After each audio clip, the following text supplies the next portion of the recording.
or is that actually paid? I would say neither. It has not been encumbered. We've calculated it and we have it recorded, but we've been unable to make other than 1 month that they accepted our deposit since they put in their new financial system, they have not been able to accept it. And my understanding is primarily it has to do with the fact that they can't seem to sort out the two different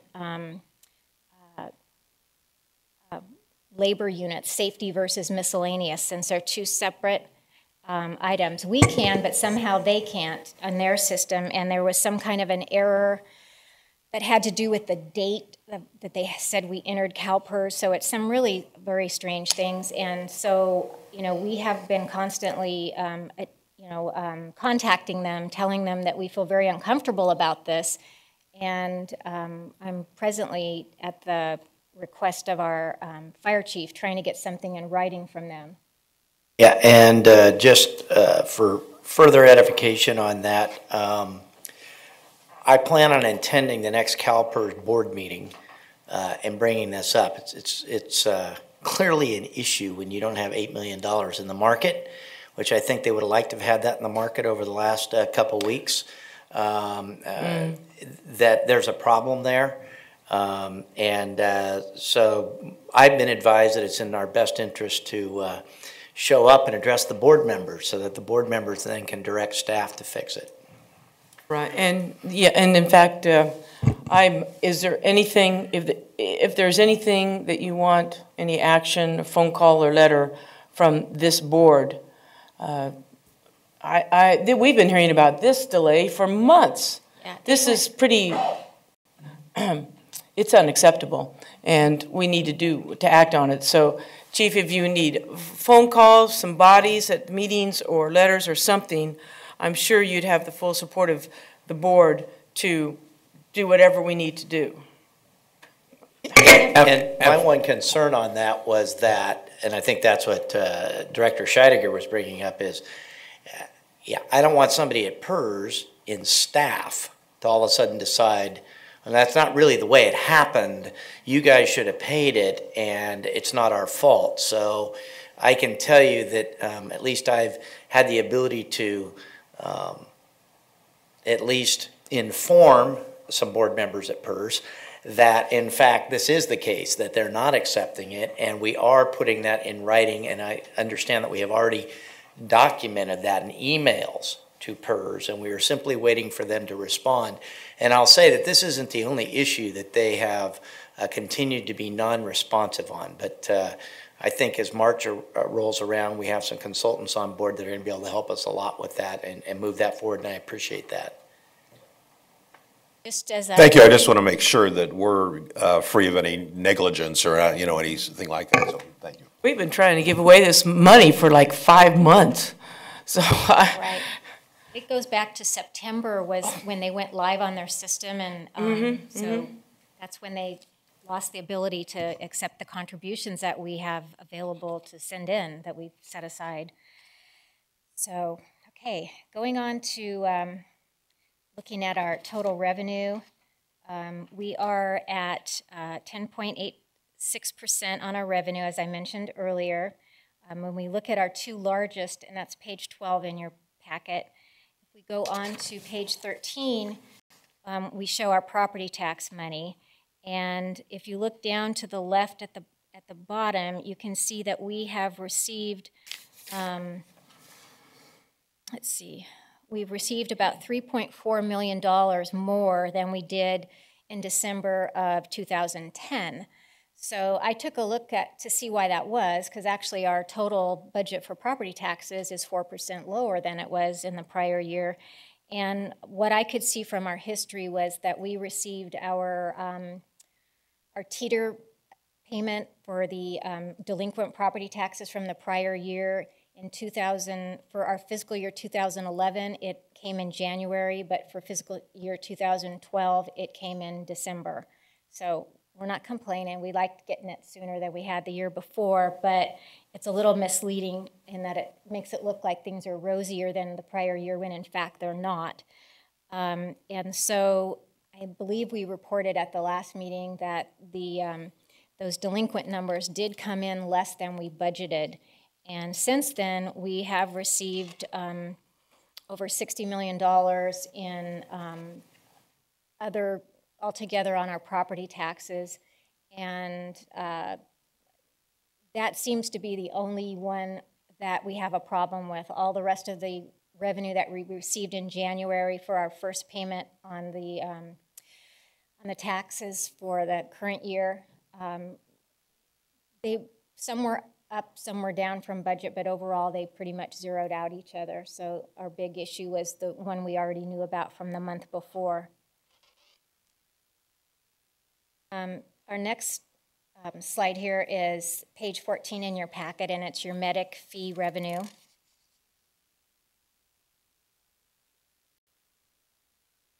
And as I've been working on the mid-year budget, I'm actually finding out more and more about how we went about increasing our revenue so much since I've only been here about 5 months. I was well aware that the board adjusted the fee by $100 last May, and so that's contributing to this increase from the prior year. But in addition, the reconfiguration that was done with AMR is also contributing to that, because during the first 6 months of the prior year, that was not in place. So that's bringing our revenue in at $1.9 million over where it was in the prior year.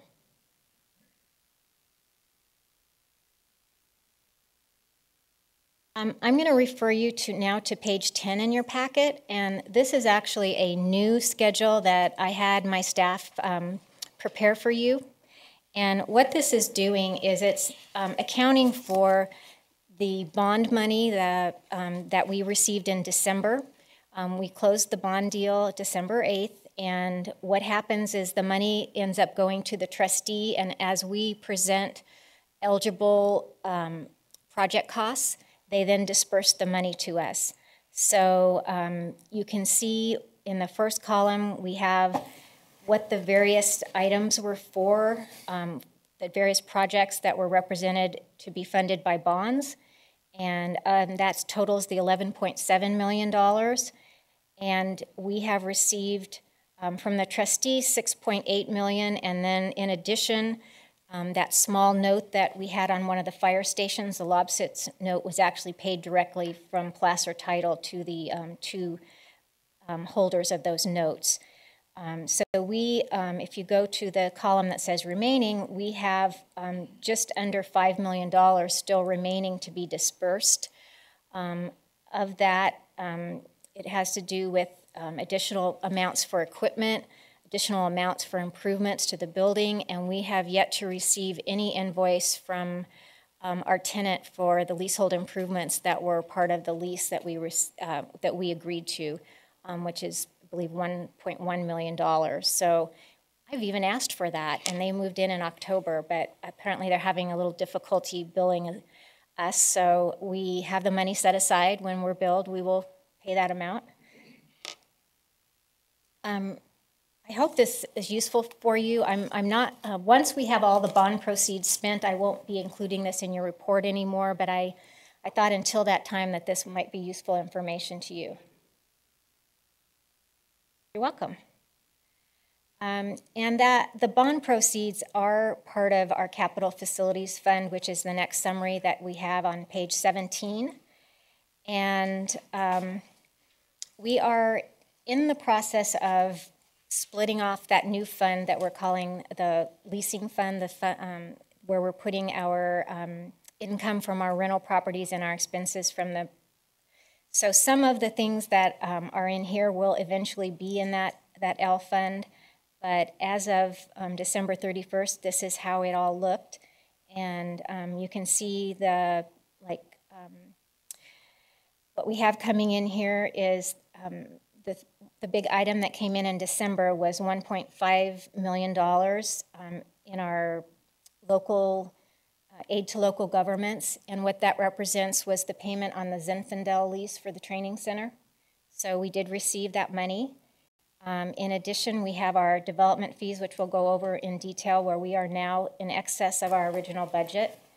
And then the other funding sources, the $6.8 million, is what you saw on the previous schedule. That is the bond funds that have been put into that fund.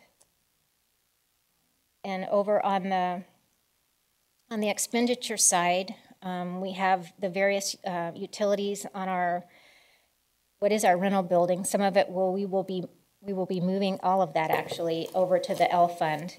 So next month when you see it, it will look a little different.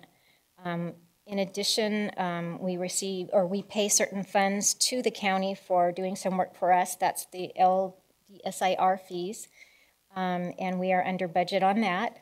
We will have in May our first principal payment on the bonds that we issued in December. So, and then we show the amounts that we've spent for our structure improvements and our equipment. So those two items, numbered 4201 and 4303, are being funded by bond funds as well. The next page that we're looking at is page 18, and that is showing where we are on our development fees. We are at almost 110% of budget, and so we will, in our mid-year budget, be doing an adjustment to increase that, and so that will help make more funds available for infrastructure. And so we are $304,000 ahead of last year, and we are kind of seeing kind of a slow and steady improvement from last year. Nothing dramatic, but at least it's a step in the right direction as far as our local economy goes.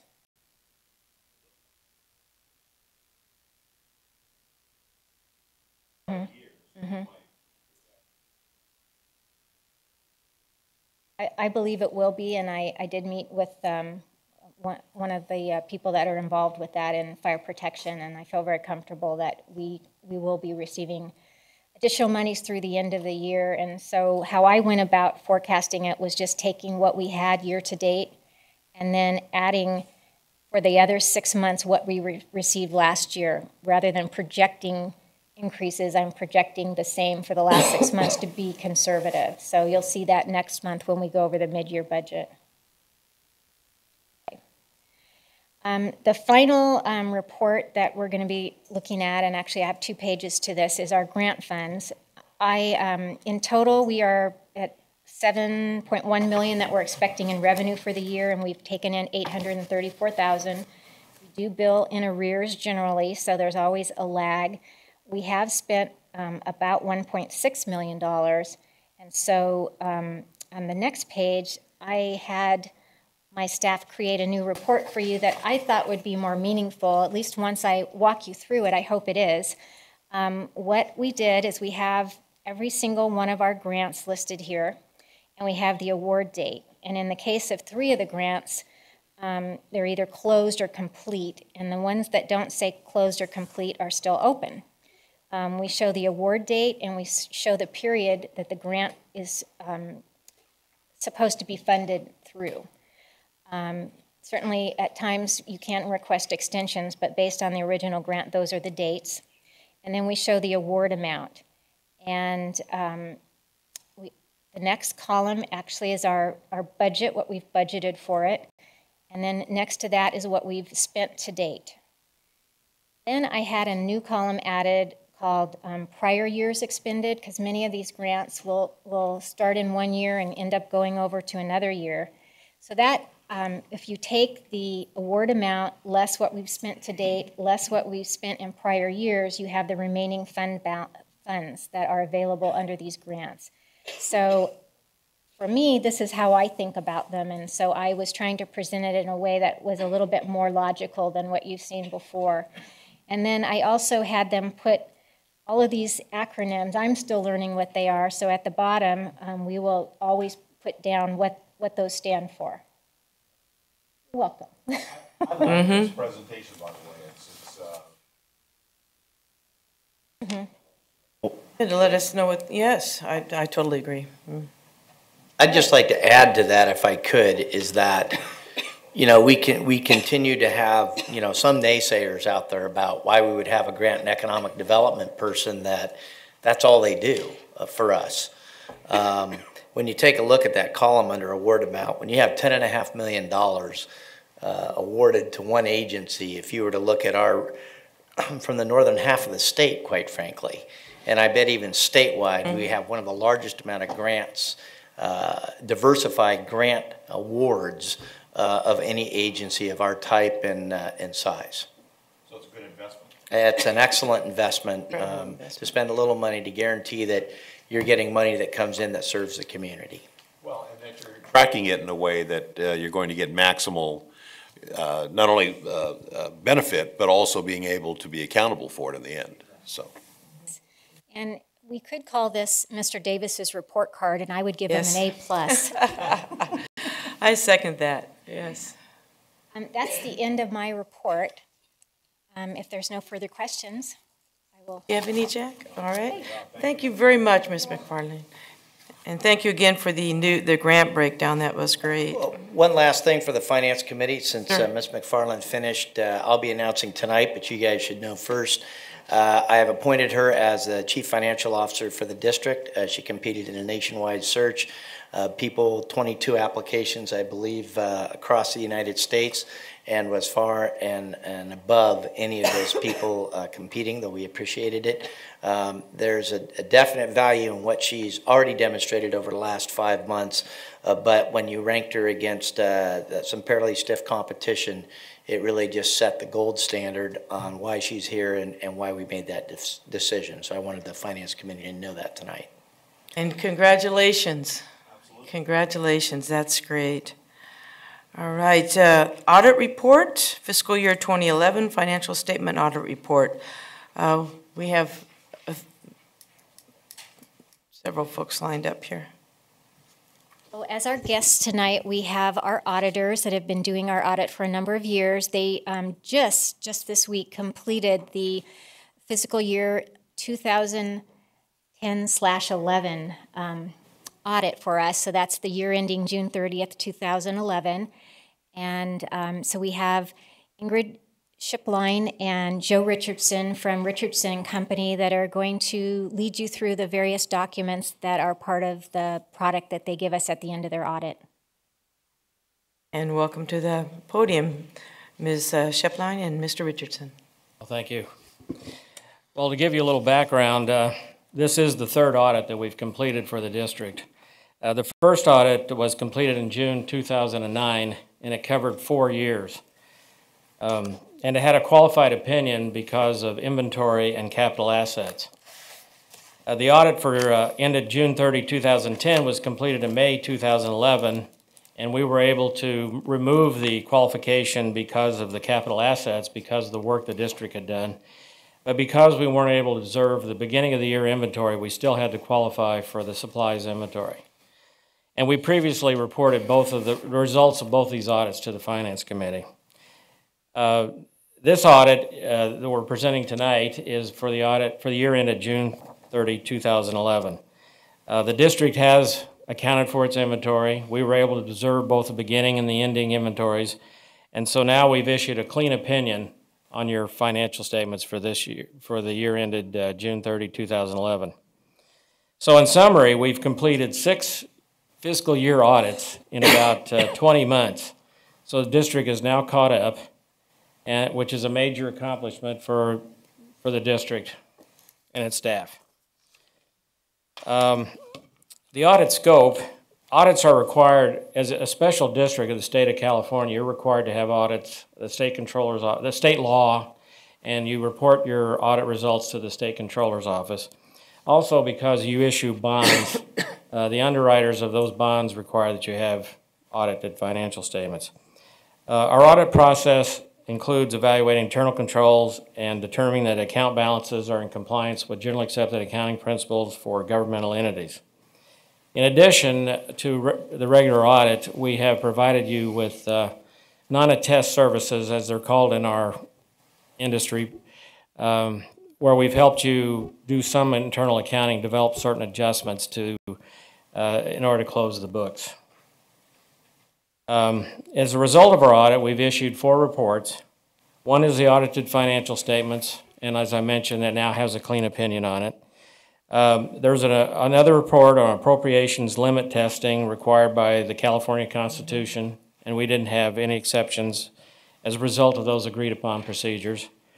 There's also a required communications letter that's in accordance with generally accepted auditing standards that's issued to the governing board.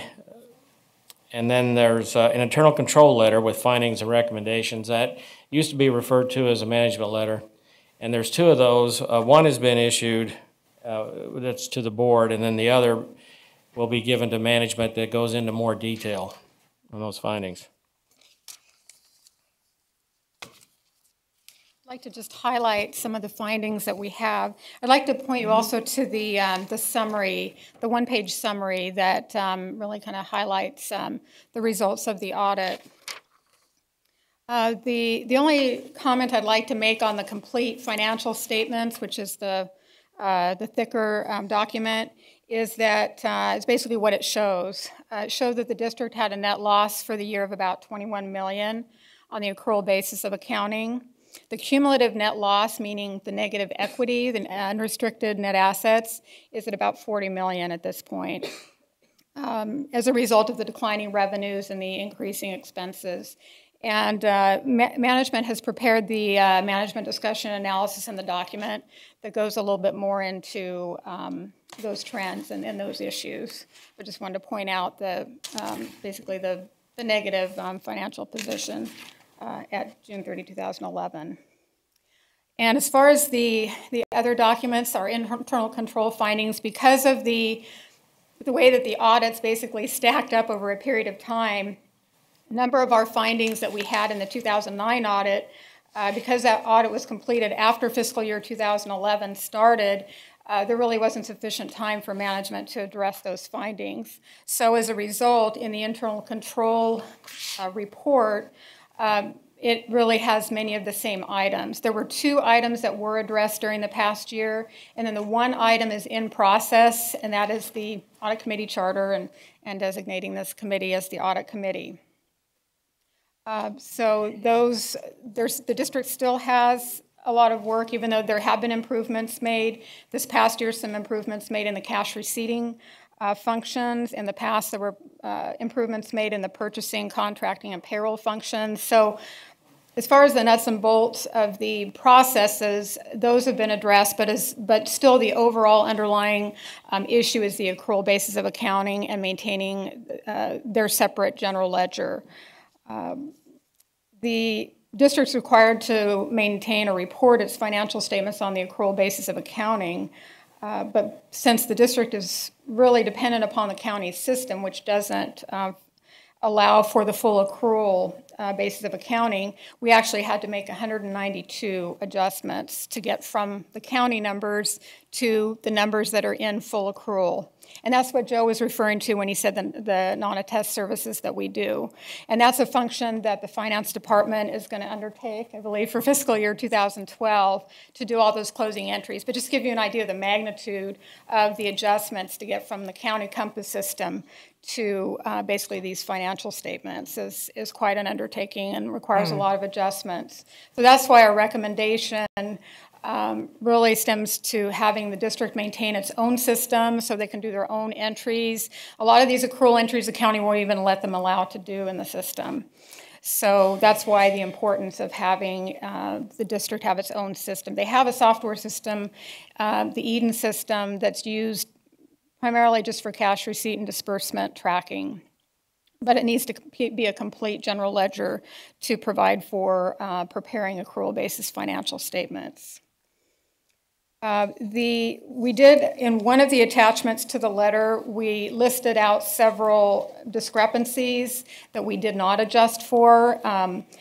Those relate primarily to inventory, pricing, and quantities. As Joe mentioned, we did remove our qualification of our opinion related to inventory, but there were still some issues with the counts and the quantities, not significant enough to continue to qualify our opinion, but still some differences that need to be resolved going forward as to how the pricing is done on those inventory items. So the list of those items we felt were immaterial, and we didn't adjust for those. Really our recommendations in our internal control letter really fall into three categories. Maintaining your internal accounting system, making sure you have sufficient staff that's knowledgeable in accounting and that are trained appropriately to be able to do these accrual basis entries, and then developing the ongoing processes and procedures for ensuring accurate financial reporting.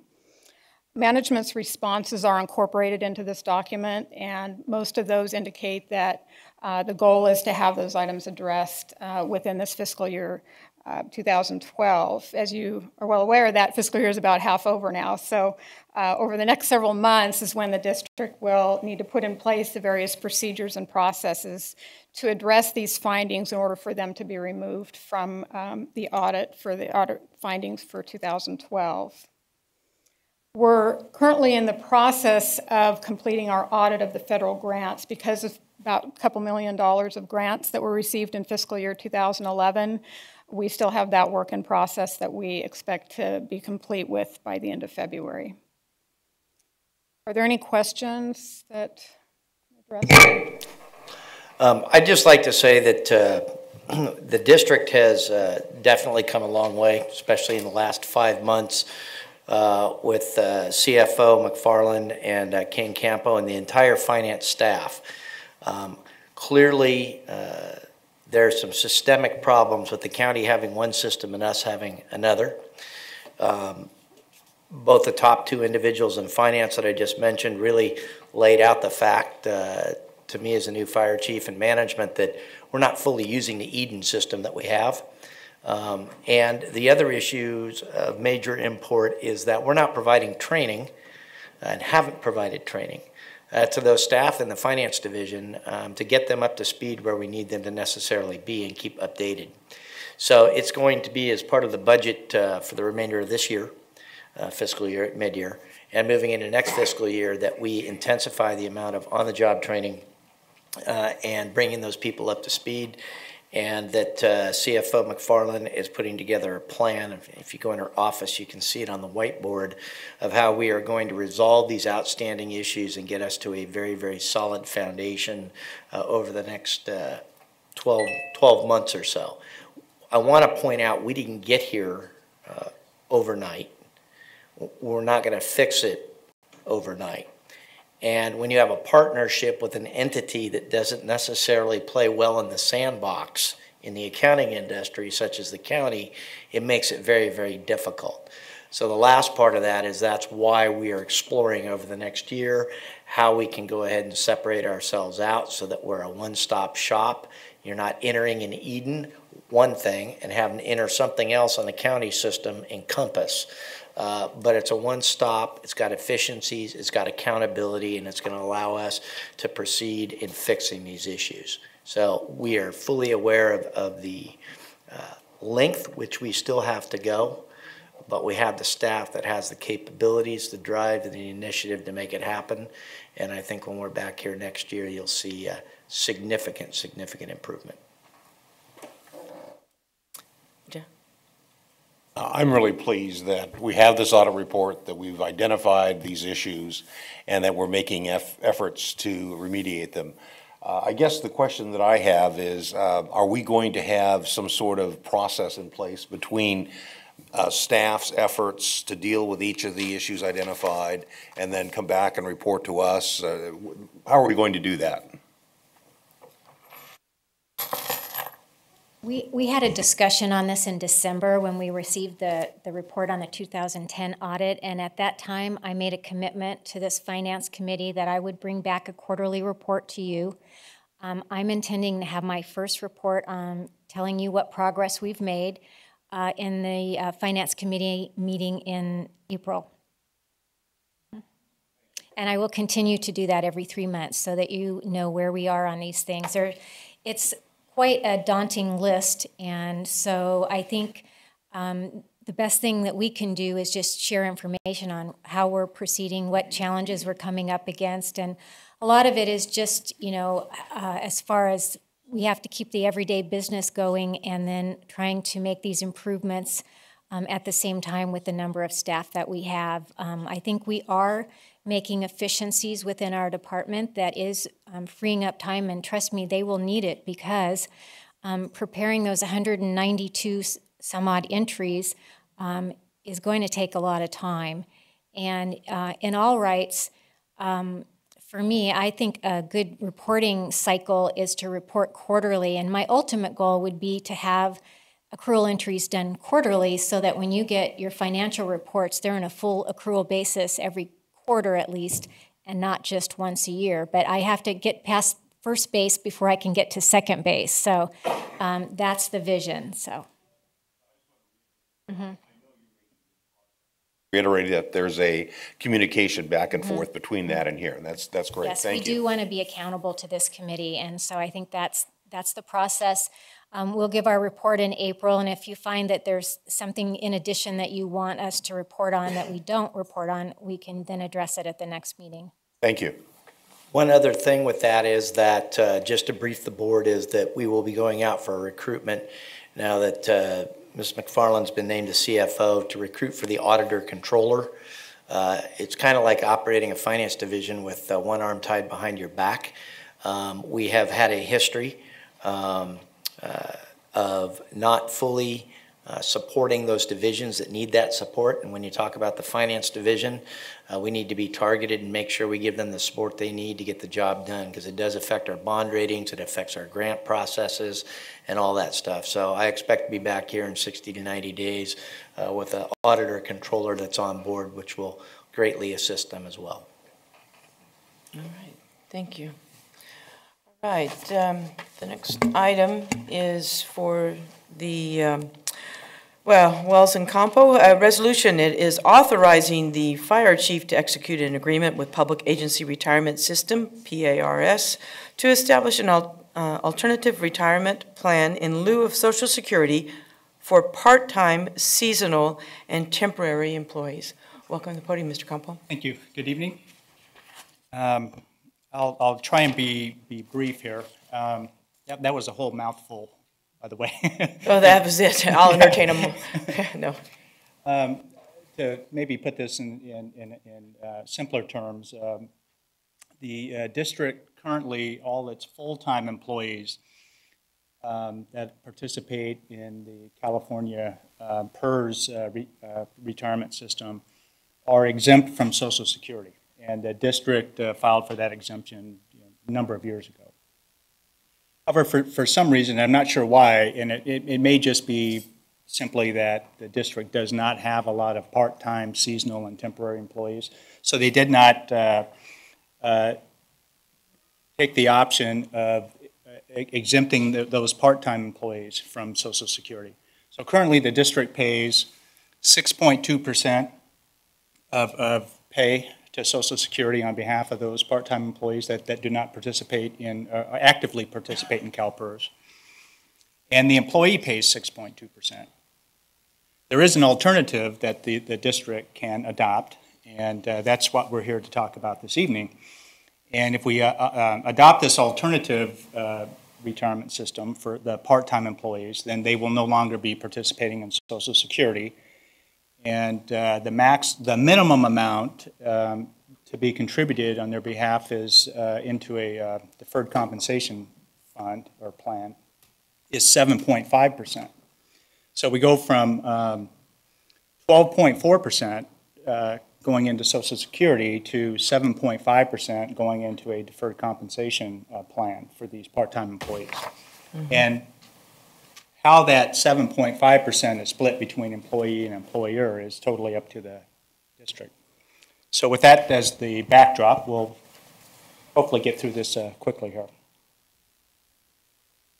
Again, this is, and I'll get into what PARS is, the Public Agency Retirement System. It's essentially a trust, similar to CalPERS. Sorry.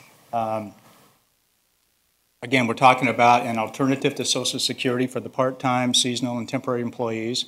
It meets all the federal and internal revenue code requirements.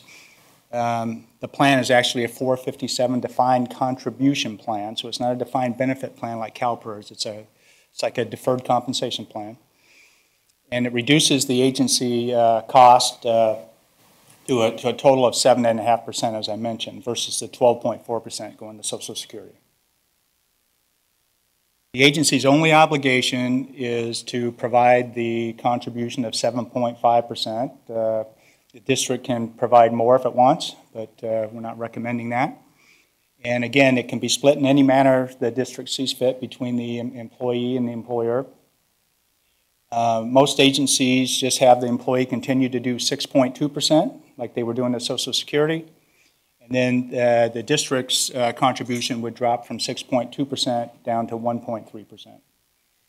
The employee's benefit is then the accumulated balance at the distribution, so whenever they separate from the district. Again, we're going to look at some sample calculations here that show the split is 6.2% by the employee and 1.3% by the employer. Benefits to the agency, I looked back at where we were last November or December. We had 23 part-time seasonal or temporary employees. This could be retired annuitants like myself. It could be board members that are retired from CalPERS. There was a total of about $240,000. That's what we projected for the whole fiscal year that would be paid to those 23 folks. And this assumes that the district would also pick up the administrative expenses for the plan, which are about $400 a month, because right now there's no assets in the plan. At some point in the future, the plan assets can also pay for the administrative costs of the program. And the first year savings, or the initial savings to the district, would be about $7,000 a year. So it's not really a big item for the district's budget. But it's more a benefit for the part-time employees that get this money right away instead of going into Social Security, which, if you're a CalPERS retiree, there's an offset and you don't get a whole lot of benefit out of these Social Security contributions. Cumulative savings, of course, over time would build up, so that you can see over 5 years, $38,000, over 10 years, $86,000. So these savings will build over time, and the more part-time seasonal temporary employees the district hires in the future, the greater the savings could be. Benefit to the employees, you're 100% vested in these contributions. It's a deferred compensation plan, so it goes directly into the employee's account, and they're 100% vested. The contributions, the 6.2% the employee makes, would be on a pre-tax basis, as opposed to Social Security, which goes in on a after-tax basis, and we'll see what the impact of that is. There's no benefit limit under this plan. Whatever goes into the employee's account, that's what they get, as opposed to Social Security, where once you've hit some limits, then the more contributions you make, it doesn't really benefit you anymore. Again, here's an example of an employee with about $10,000 of income for the year.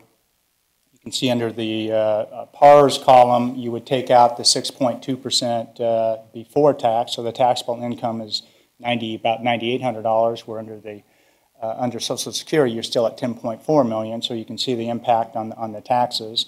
And then under the Social Security column, the 6.2% comes out after tax. So there's a small benefit to the employee of $130. But again, the real benefit here is that $647 is going directly into an account that the employee can take accessed right away when it's done.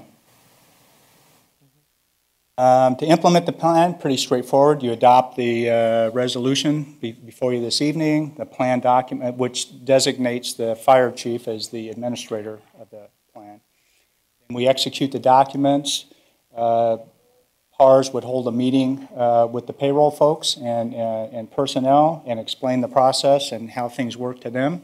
They would conduct an orientation meeting with the part-time employees and let them know what's going on and how the program works. We'd make the adjustment in the payroll system, set up the necessary procedures, and then start implementing the plan.